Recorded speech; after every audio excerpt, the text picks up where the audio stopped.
Hello, everyone. This is Jason calling from South Korea again, proud Black American. Today is Sunday, August 16th, 2026, and I have another video topic to talk about.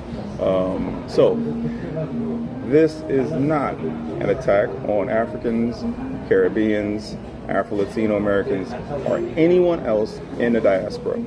Black Americans have our own history and identity.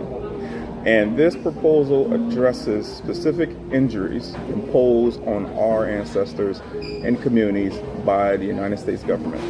My proposal is simple. Development rights should become part of the Black American reparation agenda. I am not saying development rights should replace monetary reparations. Organizations fighting for direct payments should continue their work. I am proposing another front that focuses on restoring our ability to control land, build communities, and create lasting economic power. Development rights do not mean zoning reform alone. They include access to public land and property, low-cost financing and credit, infrastructure investment, technical and legal assistance, flexible mixed zone zoning, Black Americans ownership requirements, community land trust and cooperative ownership, protection against speculation and displacement. Government policy did not merely take money away from Black Americans. It restricted where we could live, denied us financing, devalued our property, destroyed neighborhoods, displaced businesses, and limited how our land could be developed. Therefore, the repair cannot stop with changing the zoning map.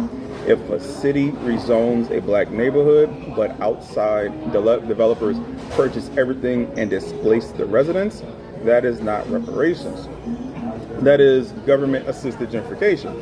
The people harmed must retain ownership and receive the resources necessary to participate in the redevelopment.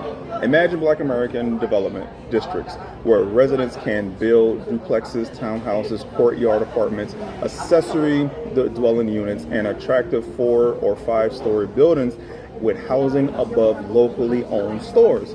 Imagine those communities containing grocery stores, child care centers, medical offices, restaurants, workshops, professional services, and technology companies all supporting one another economically.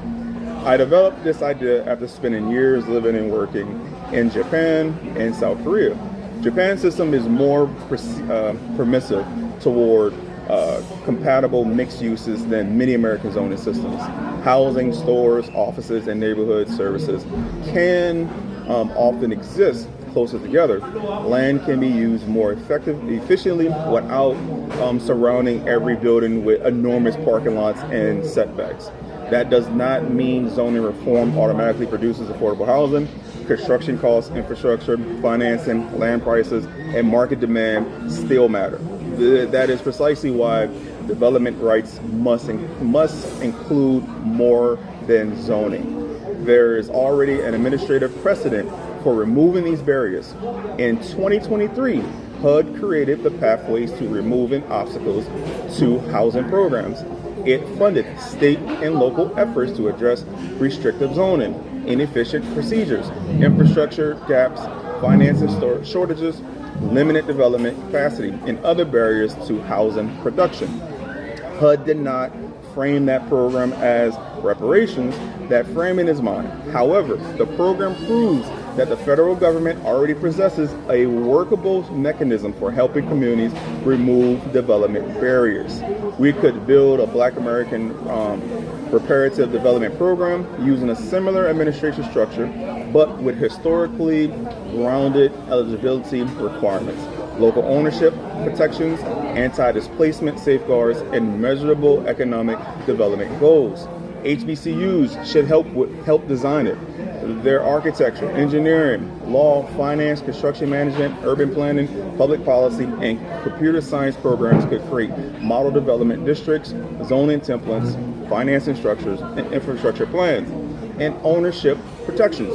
We should not arrive with slogans alone. We should arrive with professional engineered plans showing what we intend to build, how it will operate, who will own it, and how it will generate housing, employment, business activity, and wealth. My argument is simple. If government policy helped restrict Black American ownership and development, then reparations should restore our ability to acquire land, finance projects, build communities, retain ownership, and protect residents from displacement. Do not merely rezone our neighborhoods so somebody else can buy them. Give us the land, financing, infrastructure, technical support, legal authority, and ownership protections necessary to build them ourselves.